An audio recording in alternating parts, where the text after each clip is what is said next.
चलिए देखिए क्या क्या था, क्या क्या हम लोग कल पढ़े थे। हम लोग पढ़े थे मस्तिष्क को, जिसको इंग्लिश में क्या बोलते हैं, ब्रेन या इंसेफ्लॉन। ब्रेन या इंसेफ्लॉन। मस्तिष्क का अध्ययन ईईजी और पीईटी, ठीक है, ईईजी और पीईटी। ईईजी को क्या बोलते हैं, इलेक्ट्रो इंसेफ्लोग्राफी, और पीईटी को बोलते हैं पॉजिट्रॉन एमिशन टोमोग्राफी। टोमो का मतलब क्या था, स्लाइस। टोमो का मतलब क्या था, स्लाइस या टुकड़ा, उसी को बोलते हैं, ठीक है। तो हम लोग देख रहे थे क्या कि ये पूरा का पूरा जो होता है, तीत वगैरह सब मिला के इसको बोलते हैं खोपड़ी। यही खोपड़ी है, ठीक है। खोपड़ी का जो ऊपर वाला पार्ट है इसको बोलते हैं क्रेनियम। क्या बोलते हैं, या हिंदी में बोलते हैं कपाल। इसके अंदर मस्तिष्क सुरक्षित रहता है। किसके अंदर, तो अगर आपसे पूछे कि किस हड्डी के ढांचा के अंदर मस्तिष्क सुरक्षित रहता है, तो आप क्रेनियम बोलेंगे या कपाल बोलेंगे, ठीक है। फिर अगर आप देखिए तो मस्तिष्क केवल कपाल के अंदर नहीं रखा रहता है। मस्तिष्क के ऊपर एक मेनिंजस का परत रहता है जो लिक्विड से भरा हुआ रहता है, और उसके अंदर में मस्तिष्क रहता है, ठीक है। तो अगर आप यहाँ पे देखिए तो सबसे पहले क्या दिख रहा है, बाल है ना, सबसे पहले बाल है। उसके नीचे देखिएगा तो बाल के नीचे जस्ट त्वचा होता है। त्वचा के नीचे जो हड्डी होता है जिसको क्रेनियम बोलते हैं, यह 8 भागों में बटा हुआ होता है। क्रेनियम कितने हड्डियों का बना हुआ होता है, 8 हड्डियों का जोड़ा होता है, ठीक है। इसके नीचे अगर आप देखिएगा तो आपको मिलेगा मेनिंजस परत, और उसके अंदर में भरा हुआ लिक्विड, ठीक है। मेनिंजस के अंदर में जो लिक्विड भरा हुआ रहता है उसको क्या बोलते हैं, सेरेब्रोस्पाइनल द्रव बोला जाता है, ठीक है। और ये जो मेनिंजस का परत रहता है ये 3 भागों में बटा हुआ होता है। पहला बोलते हैं ड्यूरामेटर, आर्केनाइड और पायामेटर, ठीक है। ड्यूरामेटर, आर्केनाइड और पायामेटर, ठीक है। इसके बाद हम लोग देखे थे मस्तिष्क के वेट को, जो कि था 1250 ग्राम से 1450 ग्राम के बीच में। आदमी पीपल टू पीपल ये वेरी करता है, ठीक है। महिला पुरुष में, आदमी आदमी के बीच में ये क्या होता है, बदलते रहता है, ठीक है। औसत अगर निकालिएगा तो ये हो जाएगा 1350 ग्राम हो जाएगा, ठीक है। अगर तुलना कीजिएगा तो पुरुष और महिला में, तो पुरुष के दिमाग का जो वेट होता है वो महिला के दिमाग के वेट से ज़्यादा होता है, ठीक है। मस्तिष्क का जो वॉल्यूम देखिएगा तो कितना है आइटम, 1600 ml इसका आयतन है। मतलब अगर हम इसमें स्टोर करें तो 1600 ml लिक्विड इसमें स्टोर हो सकता है, ठीक है। सबसे भारी व्हेल का अगर बात करें तो कितना ग्राम का, 9 से 10 केजी का मस्तिष्क होता है। किसका, तो पूरे विश्व में सबसे भारी मस्तिष्क व्हेल का ही होता है। और सबसे हल्का मस्तिष्क किसका होता है, त्रिमाइस का होता है 30 ग्राम का। कितने ग्राम का होता है, हाथी का कितने ग्राम का होता है, 4 से 5 केजी के बीच का होता है, ठीक है। यहाँ हर जगह केजी और ग्राम में लिखा हुआ है, तो ध्यान रखिएगा कि आपके सामने में जो ऑप्शन आ रहा है वो किलोग्राम में आ रहा है कि ग्राम में आ रहा है, ठीक है। ऐसा नहीं है कि 4 से 5 केजी और पहला में 4 से 5 ग्राम का साइन दे दिया, आप उसी में टिक लगा के हर बार में कि आ ही गया है तो मार ही देते हैं, उसमें आप निकल लीजिए। बात समझ रहे हैं। फिर हम लोग देखते हैं कि जब मस्तिष्क को रखा जाता है तो कहीं कहीं पे खाली जगह या कुछ संरचना उभरता है। तो अगर हम मस्तिष्क को 2 भागों में बांटे हैं तो ये हो जाएगा बायां मस्तिष्क, और इसको बोलेंगे दायां मस्तिष्क। बायां मस्तिष्क और दायां मस्तिष्क। अभी तक के प्राप्त रिसर्च के अनुसार ये उल्टा बॉडी को कंट्रोल करता है। इसका मतलब है कि बायां मस्तिष्क आपके दाहिने बॉडी को कंट्रोल करता है और दायां मस्तिष्क आपके बाएं बॉडी को कंट्रोल करता है। इसका मतलब आप देखिएगा कि कभी कभी किसी पेशेंट को लकवा का शिकायत हुआ, लकवा किसी साइड में हुआ है, या तो लेफ्ट साइड में हुआ है या राइट साइड में हुआ है। उस पर्टिकुलर कंडीशन में अगर बाएं साइड में लकवा हुआ है तो दाहिना मस्तिष्क प्रभावित हुआ होगा, और दाहिने साइड में अगर लकवा अटैक किया है तो बाएं साइड में कहीं ना कहीं मस्तिष्क प्रभावित होगा। उल्टा वो कंट्रोल करता है, ठीक है। इन दोनों के बीच का जो स्पेस है उसको बोलते हैं कॉर्पस कैलोसम। क्या बोलते हैं, कॉर्पस कैलोसम। ये जो बीच वाला जो स्पेस आप देख रहे हैं, इस बीच वाले स्पेस को बोलते हैं कॉर्पस कैलोसम। और इसके अलावा जो खाली जगह चारों ओर बचता है उसको बोलते हैं सल्कस, ठीक है। तो बीच में जो खाली जगह मिलता है उसके अलावा जो आप चारों तरफ देखिएगा जगह, जो मस्तिष्क के अलावा जो स्थान रहता है, ठीक है। अब वो ऑब्वियस है, खाली तो नहीं रहेगा, वहाँ हवा तो नहीं भरा हुआ रहेगा, लेकिन मस्तिष्क और स्किन के बीच में या लेयर के बीच में खाली जगह तो होगा, ठीक है, उसको हम लोग बोलते हैं सल्कस। मस्तिष्क में जो उभरी हुई संरचना होती है उसको क्या बोलते हैं? गाइरस। तो सल्कस खाली और गाइरस उभरा हुआ, सल्कस खाली और गाइरस उभरा हुआ संरचना होता है, ठीक है। इसके बाद हम लोग देखे थे, अच्छा यहाँ पे हम लोग देखे हैं ये बायां मस्तिष्क और दायां मस्तिष्क, ये भी प्रकार ही है, ठीक है। और ऐसे आप संरचना के आधार पे देखिए तो मस्तिष्क 3 प्रकार का होता है, ये हम लोग कल देखे थे। एक था अग्र मस्तिष्क, मध्य मस्तिष्क और पश्चिम मस्तिष्क। पश्चिम मस्तिष्क को ही रोम्बेन बोला जाता है, पश्चिम मस्तिष्क को ही क्या बोला जाता है? रोम्बेन बोला जाता है, ठीक है। इसके बाद और भी इसका नाम है, तो इंग्लिश में है इसी को फोर या प्री, ठीक है। और इसको अगर आप देखिए तो मिड या मीसो। फिर आप देखिए तो पश्च ब्रेन को ही हिंड या रोम्बेन बोला जाता है। अब सबके साथ ब्रेन लगा देगा या सबके साथ इंसेफ्लॉन लगा देगा, तो कुल मिला के हम लोग क्या देखे थे कि दो का 2 मतलब 4 या 12 नाम यहाँ अलग अलग करके आ रहा है। तो आप देख लीजिएगा कि ऑप्शन में कौन सा नाम यूज करता है। अगर मस्तिष्क में हम लोग देखे थे तो ब्रह्म था, मध्य मस्तिष्क में बरल था और बेलम था, ठीक है। सेरेब्रम, सेरेब्रल और सेरेबेलम, ठीक है। यह अगर मस्तिष्क में ब्रह्म, ब्रल, बेलम, ब्रह्म, ब्रल और बेलम, ठीक है। अगर मस्तिष्क में अगर आप देखिए तो डाइसेफ्लोन भी एक पार्ट है अगर मस्तिष्क का, जो 2 पार्ट में होता है, हाइपोथैलेमस और थैलेमस। डाइसेफ्लोन कितने भाग में होता है? 2 भाग में होता है, हाइपोथैलेमस और थैलेमस। उसी तरह से अगर आप देखिए तो मध्य मस्तिष्क का भी पार्ट है, सेरेब्रल, पेंडिकल और कॉर्पोरा क्वाड्रीजेमिना, क्वाड्रीजेमिना, ठीक है। फिर पश्चिम मस्तिष्क का अगर आप देखिए तो इसका पार्ट है सेरिबेलम, ठीक है, पॉन्स बेरोली और मेडुला ऑब्लोंगेटा, ठीक है, मेडुला ऑब्लोंगेटा। तो आपसे पूछ सकता है कि बताइए मेडुला ऑब्लोंगेटा कहाँ का पार्ट है? तो पश्चिम मस्तिष्क का। पॉन्स बेरोली कहाँ का पार्ट है? तो पश्चिम मस्तिष्क का। सेरिबेलम कहाँ का पार्ट है? तो पश्चिम मस्तिष्क का, ठीक है। फिर हम लोग सेरिब्रम को देखे थे, सेरिब्रम, ठीक है, ये था आगे वाला पार्ट सेरिब्रम, सेरिब्रल और सेरिबेलम, ठीक है। तो सेरिब्रम में हम लोग देखे थे कि यह पूरे मस्तिष्क का सबसे बड़ा भाग होता है, जो कुल मिला के 2/3 भाग कंज्यूम करता है। मतलब पूरे मस्तिष्क का लगभग 66% जो हिस्सा होता है वो सेरिब्रम का होता है, ठीक है। इसका कुल ये उपनाम क्या है? इसको हम लोग चेतन मन भी बोलते हैं। मतलब आपका जहां पे ध्यान है ना, उस समय पे आपका सेरिब्रम वहीं पे काम कर रहा होता है, उसी चीज के लिए काम कर रहा होता है, ठीक है। तो कई बार आप प्रेजेंट कहीं रहते हैं लेकिन ध्यान कहीं और है, तो जहां ध्यान है ना आपका सेरिब्रम वहीं के लिए एक्टिवेटेड होता है, इसीलिए इसको बोलते हैं चेतन मन। इसका काम क्या है? तो सोचना, समझना या तर्क वगैरह वाला जो काम है ये सेरिब्रम में होता है, ठीक है। तो जहां ध्यान रहता है उसी के बारे में हम लोग सोचते हैं, जहां ध्यान है उसी को हम लोग समझते हैं। तो यहाँ पे खुला हुआ है लेकिन दिमाग आपका अगर घर पे रहेगा तो आपको ये चीज समझ में नहीं आएगा। क्यों? क्योंकि समझने का काम सेरिब्रम में होता है और सेरिब्रम यहाँ पे अभी अवेलेबल नहीं है, चेतन मन कहीं अलग है, ठीक है। इसीलिए बोला जाता है कि जहां पे जो चीज चल रहा होता है उस चीज को वहीं पे फोकस करना है, अपने आगे और पीछे चीजों को लेके नहीं चलना है। बात समझ रहे हैं? हाँ, तो इसीलिए आपको फोकस करना होता है जो चल रहा होता है उस पर, ठीक है। फिर अगर आप देखिए तो मस्तिष्क में कई पिंड होते हैं जिसको लोब भी बोला जाता है, इसके भी कुछ कार्य हैं। ऑल्फैक्टरी लोब का काम क्या था? तो हम लोग जो नाक से स्मेल करते हैं उसको प्रोसेस करने का काम कौन करता है? Olfactory lobe. किसी भी तरह का जो इन्फेक्शन होता है, जैसे ये कोरोना वगैरह वाला जो हुआ था, सर्दी, एलर्जी, इन सब चीजों से जो भी होता है ये ऑल्फैक्टरी लोब को प्रभावित कर देता है। ऑल्फैक्टरी लोब भी बोलते हैं, ऑल्फैक्टरी पिंड भी बोल सकते हैं आप इसको, ठीक है। फ्रंटल लोब या फ्रंटल पिंड का काम है सोचना और तर्क बुद्धि, ठीक है। और टेम्पोरल लोब का काम क्या है? सुनना और समझना। तो अब देखते हैं कई बार आप सामने वाले आदमी को नहीं देखते लेकिन फोन पे आवाज पहचान लेते हैं, ये कौन प्रोसेस कर रहा है? टेम्पोरल लोब, ठीक है।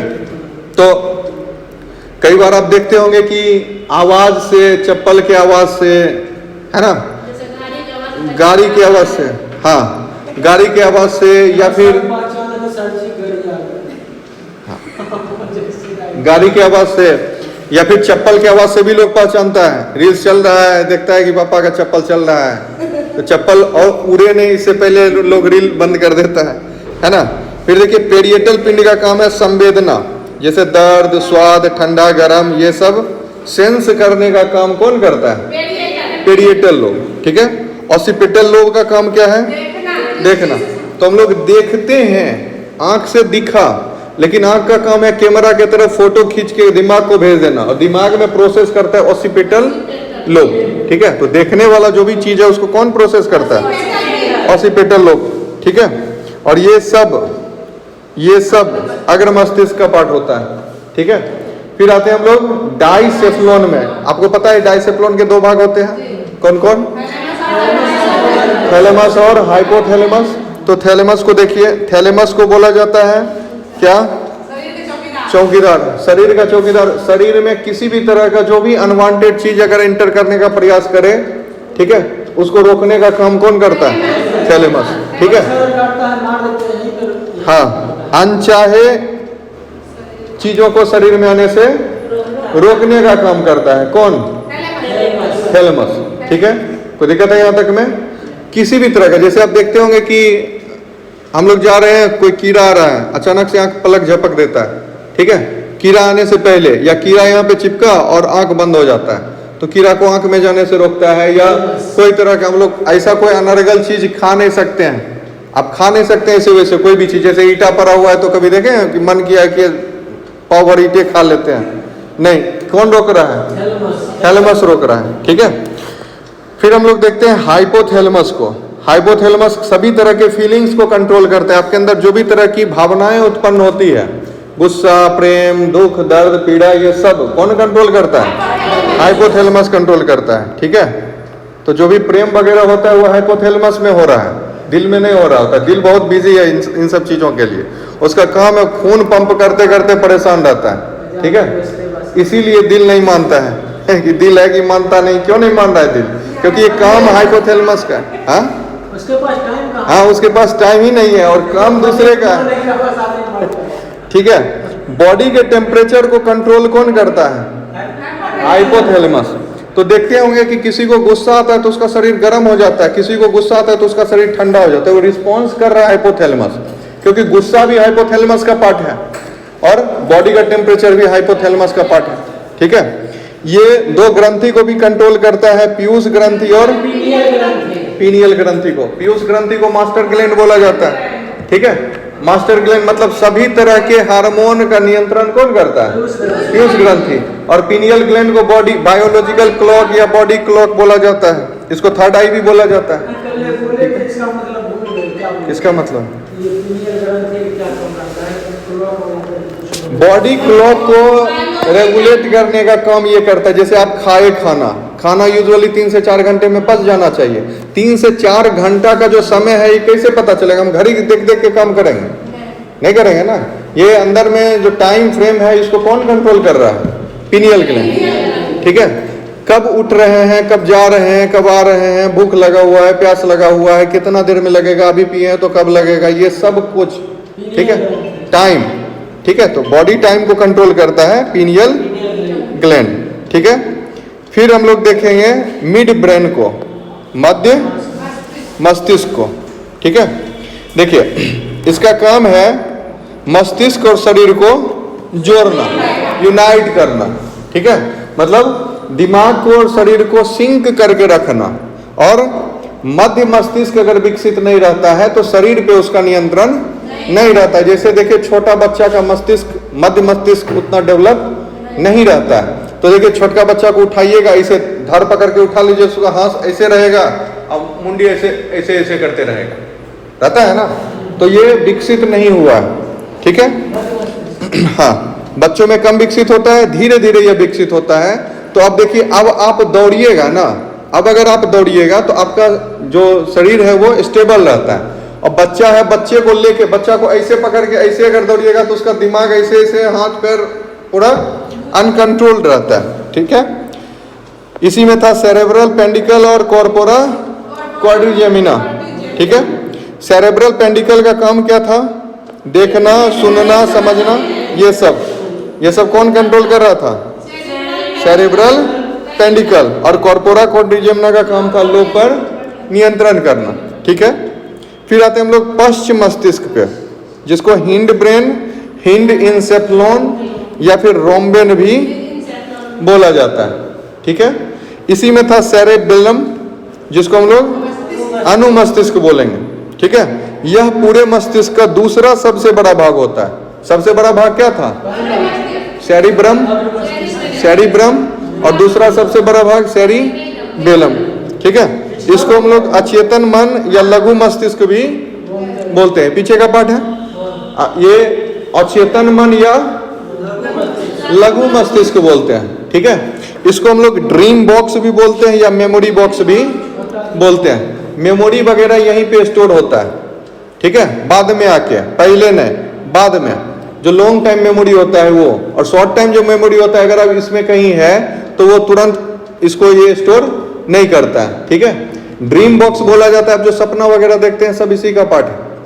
ठीक है, अचेतन मन है, और चेतन मन जहां पे आपका चेतना नहीं है या आपके चेतना में कई गहराई में कुछ जो जाके छिप गया है, उन सब चीजों को सपना के माध्यम से आगे लाने का काम कौन करता है? सेरिबेलम।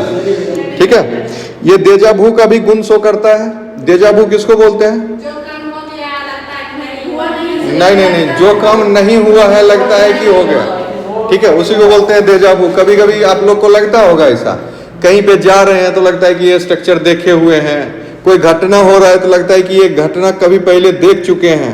ऐसा होता है? हाँ, कभी ऐसा बोल चुके हैं, कोई एक्टिविटी ऐसा पहले हो चुका है। यह कौन काम कर रहा है? हाँ, इसी घटना को देजा भू बोलते हैं। ये कंट्रोल कौन कर रहा है? सेरिबेलम। कौन कंट्रोल कर रहा है? जितना भी तरह क्या एग्जाम हॉल में या अलग अलग जगहों पे होता है। ऐच्छिक क्रियाओं पर नियंत्रण कौन रखता है? सेरिबेलम। जितनी भी तरह की ऐच्छिक क्रियाएं हैं, ठीक है, पलक झपकना ऐच्छिक क्रिया नहीं, वो हमारे कंट्रोल में नहीं है। ठीक है, जो भी ऐच्छिक क्रिया, जैसे अभी इधर देख रहे हैं, हमको उधर देखना है, तो हम चाहेंगे तो हम इधर सर घुमाएंगे, नहीं चाहेंगे तो सर नहीं घूमेगा, ये ऐच्छिक हुआ। ठीक है, हाथ का कंट्रोल, ये सब कौन सा हुआ? क्रिया, ऐच्छिक क्रिया हुआ। हार्ट का बीट करना अनैच्छिक क्रिया है। भोजन का पचना अनैच्छिक क्रिया है, क्योंकि अंदर में वो पच रहा है ना। हम लोग उसको कंट्रोल करते हैं क्या? नहीं करते हैं कंट्रोल। तो जितने भी तरह की ऐच्छिक क्रियाएं हैं उस पर नियंत्रण किसका होता है? सेरिबेलम का। ठीक है, फिर आते हम लोग पोन्स वेरोली, आवाज के स्रोत को पहचानने का काम करता है। कौन? पोन्स वेरोली। हम लोग ये भी देखे थे एक बार में कि ये सुंदरता वगैरह पे भी जुड़ा हुआ है। आवाज का पहचान करना, आवाज के सोर्स को पहचानना, ये सब काम किसका है?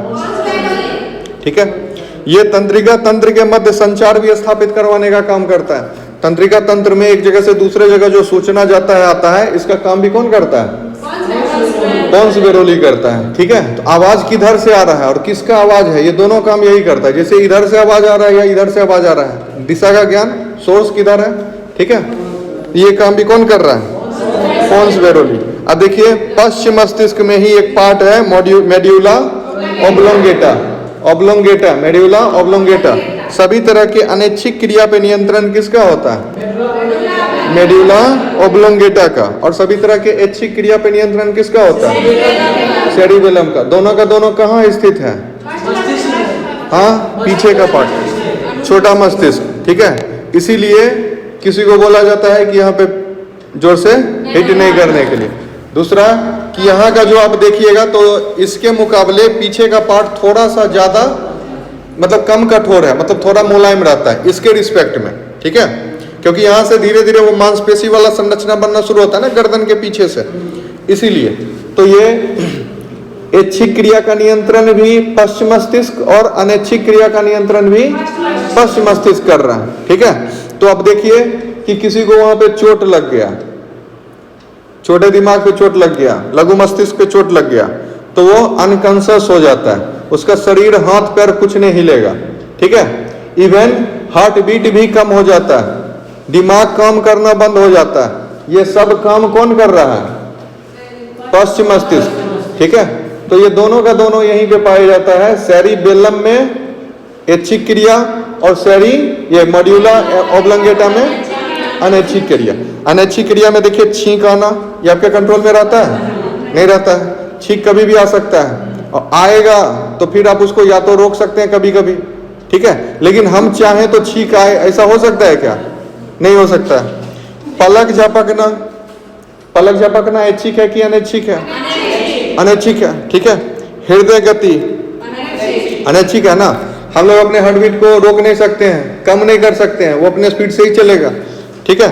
खाने का पाचन, ये भी अनैच्छिक है, ये हमारे नियंत्रण में है क्या? नहीं, ठीक है।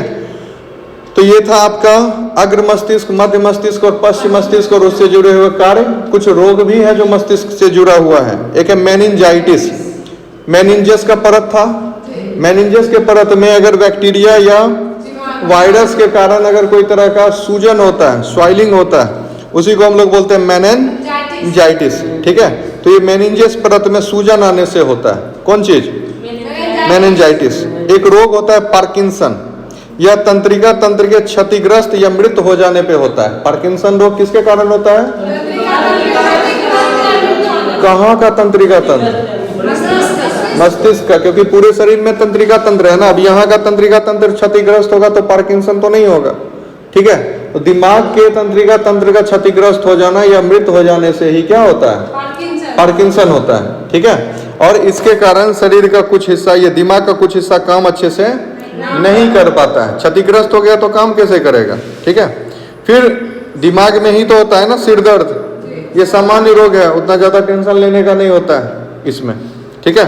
फिर एक आता है अल्जाइमर, नाम सुने होंगे अल्जाइमर का। अल्जाइमर में आदमी को वो पहचानने में दिक्कत होता है, ठीक है। संज्ञान और स्मृति में कमी आ जाता है, ठीक है। या तो वो किसी चीज को पहचानेगा नहीं, दिमाग ढंग से काम नहीं करेगा, ठीक है, दोनों चीज होता है। और इसका सबसे ज्यादा मरीज अगर पूरे विश्व में देखिएगा तो अमेरिका के फ्लोरिडा में, अगर देश के हिसाब से पूछे तो अमेरिका बोलिएगा, स्थान के हिसाब से पूछे तो फ्लोरिडा बोलिएगा। विश्व के स्तर पे अगर भारत की बात अगर हम लोग करें तो सबसे ज्यादा मरीज कश्मीर में मिलेगा, ठीक है, सबसे ज्यादा मरीज कहाँ पे मिलेगा। फिर हम लोग डिसलेक्सिया के बारे में भी तो पढ़े थे, ये भी तो तंत्रिका तंत्र संबंधित रोग ही तो था, ठीक है। इसमें क्या होता है? पठन पाठन में दिक्कत होता है, इसको पठन विकार भी बोले थे हम लोग, याद आ रहा है कुछ? इसमें क्या होता है? आकृति पहचानने में समस्या आता है, और यह भी तंत्रिका तंत्र से ही जुड़ा हुआ है, ठीक है। तो अब होता क्या है कि कोई आदमी अगर पी लिखा है तो दिमाग उसको प्रोसेस करके ऐसे बना देता है, ठीक है। तो है लिखा हुआ पी, लेकिन बच्चा पढ़ रहा है उसको क्यू, ठीक है लिखा हुआ 6 और बच्चा उसको पढ़ रहा है 9, समझ रहे हैं? इन तरह के समस्याओं का मतलब ओरिएंटेशन में बदलाव आ जाता है, ओरिजिनल ओरिएंटेशन में परिवर्तन आ जाता है। यह था आपका मस्तिष्क वाला पार्ट, ठीक है, ये हो गया खत्म।